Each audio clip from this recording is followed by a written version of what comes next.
Hi, dear friends. My name is Thais, and today I have a video for you that's probably a bit unexpected. Today I'm drawing a portrait using a photo from Pinterest as a reference, and the portrait is done in a fairly realistic style, which is unusual for me, as I normally draw characters in a semi-realistic style. Moreover, this is my first portrait made with acrylic markers. I've never drawn with acrylic markers before, so this painting was started specifically to test and master this medium. So I made the sketch simply because I liked the photo and wanted to practice drawing in a realistic style. But then, since I liked my sketch, I decided, okay, I turn my phone to record the painting process, and if the video and the picture turn out well, it would be a new video. It's good. But if not, it would be a creative attempt, and I do what I planned before. I'd have a relaxing and comfortable time drawing and learning acrylic markers, and that's it. Today I'm drawing using a set of ENMY acrylic markers, a 19 color set. I'll share my very personal opinion and discuss all the pros and cons of this medium that I've encountered as someone who primarily draws digitally and traditionally paints primarily with pencil and watercolor. And the first thing you encounter every time you test a new material, and that is the main difficulty, is to understand and accept the limitations and shortcomings of this material and turn them into advantages. For me, as for someone who is used to working with watercolor, the real disaster was that with acrylic markers you can't achieve such soft, perfectly soft and smooth gradients, or get beautiful washes and textures as you do with watercolor. Furthermore, acrylic markers don't mix, so you can't mix a new color on a palette or directly on paper, as it's an opaque material. This leads to another difficulty: you're faced with a limited color palette. Therefore, you need to thoroughly study and memorize the colors in the set, understand the combinations they produce, and which ones will form harmonious palettes and best suit your vision. If I were doing this portrait in watercolor, the colors I would choose would be much closer to a realistic image and reference. But this is where the interesting part of working with a limited palette begins. With a limited palette, you can achieve unusual, vibrant graphic effects, create an emotional, stylized image, and still maintain a certain degree of realism, as this is how our perception of color works. If you replace one color with another by hue, but with the similar color value, the color will differ, but the impression of the image will still remain quite realistic. Regarding smooth transitions and gradients, even though acrylic markers don't blend like watercolor, achieving a fairly smooth color transition is still possible. To achieve this, we can use colors that are as similar in hue, value, and saturation as possible next to each other. They will optically merge, creating a fairly smooth transition, and the fact that individual strokes have very clear boundaries will no longer be as significant and will not be as striking.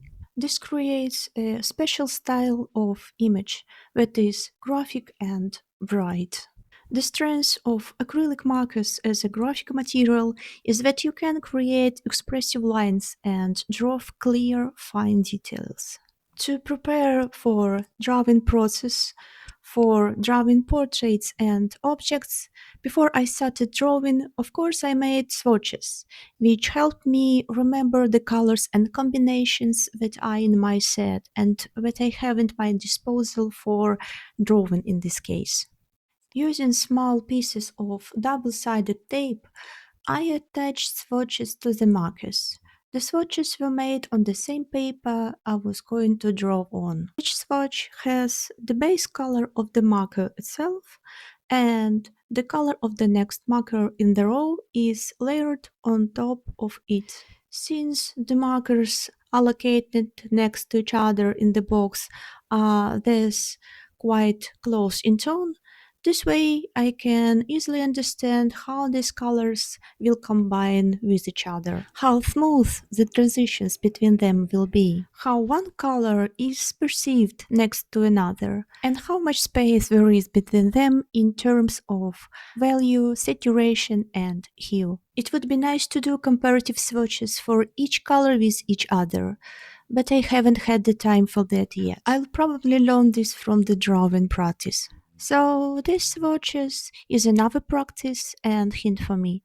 It's quite inconvenient to constantly look at the swatch sheets, but the swatches on the caps of the markers immediately give an impression of the color and what will appear on the paper. The caps of these markers match the color of the markers itself quite well, but still the plastic on them has a certain shine to it, so they don't convey the colors as well as swatches made on paper.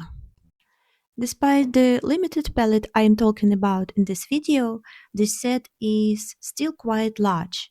It contains 90 colors. So it's not just midtones and not just the standard spectral colors. The colors are interesting. There are some pretty dark, saturated, muted, and deep colors, as well as some pretty light pastel colors. As you probably already understood, I really like this set, although it won't replace watercolor for me. And it was very cozy and fun to paint with this set, despite all the limitations I'm talking about here. These limitations forced my brain to work in a new way, and it was very engaging and fun. And let the result be unusual and not quite what you expect. After all, that's exactly what sketchbooks are for experimenting, training, and learning. If we talk about the marker tip, it's a brush tip, and I really liked it.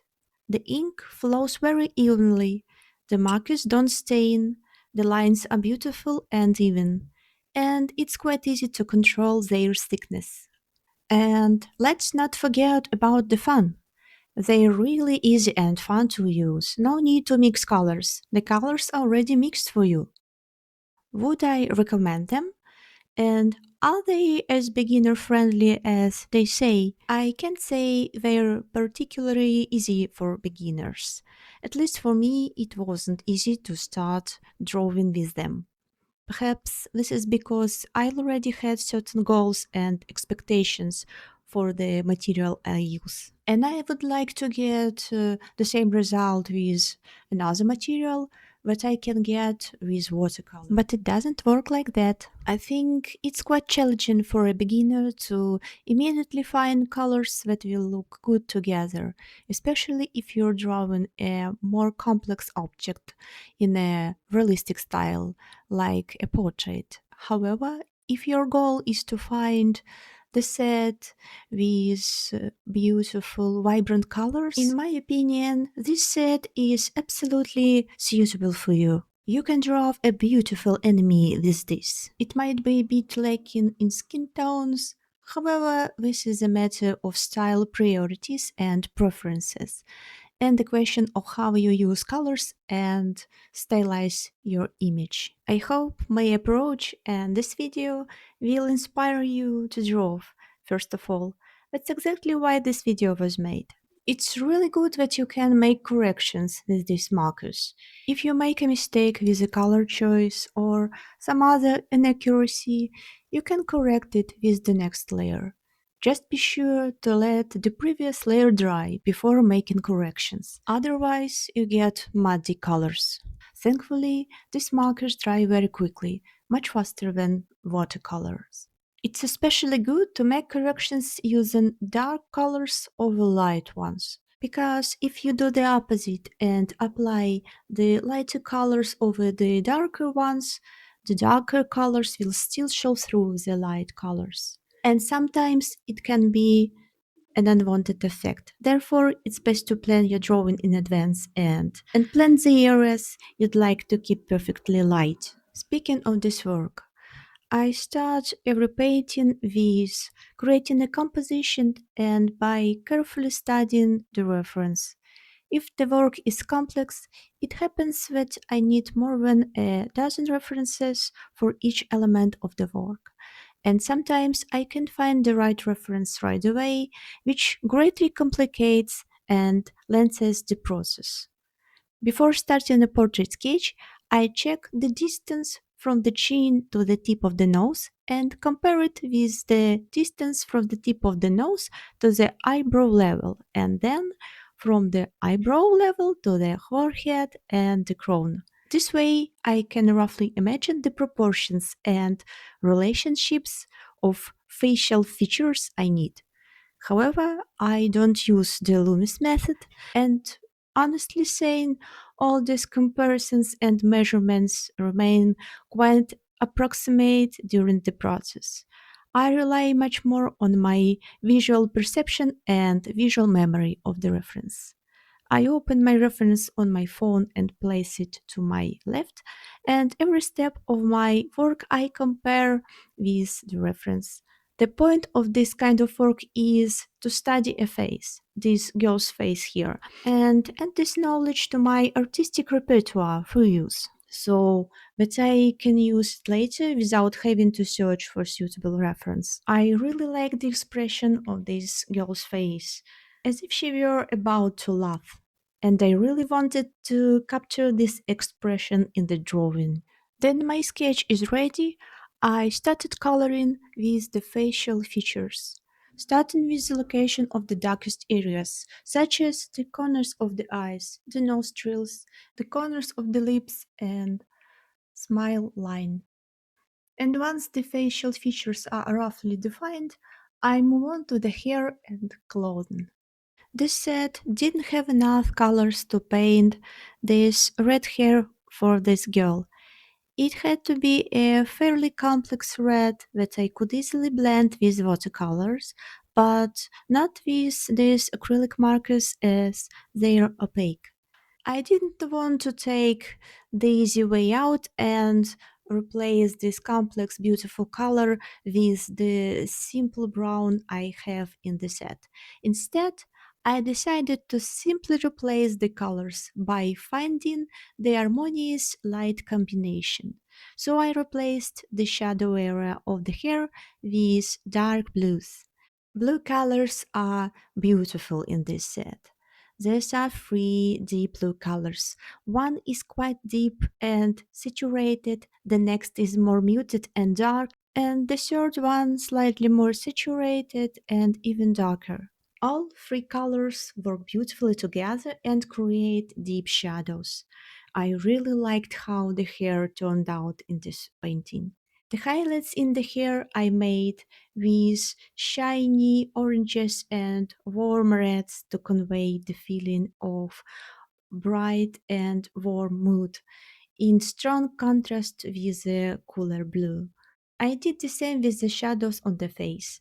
I replaced the color for the lighter shadows with a light blue, with roughly the same values, and painted the deep shadows on the forehead, cheeks, and neck with a warm orange. The darkest shadows that form the facial features, such as the corners of the eyes, corners of the lips, and nostrils, I painted with the same color, the same dark blue I used for the hair. As for the color of her clothes, the set contained colors very close to those in the reference image. So for the lighter tones, I used pastel pinks. For the shadows, I used muted pastel blues and slightly deeper, darker purple. And for darker shadows, slightly darker purple. At the end, I added a touch of pale green to create a play of light. This combination is beautiful with the dark blues as they are neighbors on the color wheel. Since I didn't plan on making any background and to give the work a more finished look and frame it in some way, I outlined the shoulders with a darker purple outline to give the work a more finished look. Overall, it was a very relaxing and calm process. I must say that the editing and voiceover process takes 5 to 10 times longer than the actual drawing. If you like this video and you like to see similar videos where I try new materials, compare them, and share my impressions, where I create free flowing easy sketches and share my drawing process, let me know in the comments below, because I really had so much fun with it. And my work is almost ready. I hope you had a great time, were able to draw with me, or maybe I inspired you to pick up some paints or pencil or markers and make that sketch you've been putting off for a while, that project you've been putting off or haven't been able to do for a while. But now you've gained inspiration and courage, and you'll definitely succeed. I'm sure of it. And thank you so much for watching. Don't forget to subscribe so you don't miss my next video. And have a great day. Bye bye.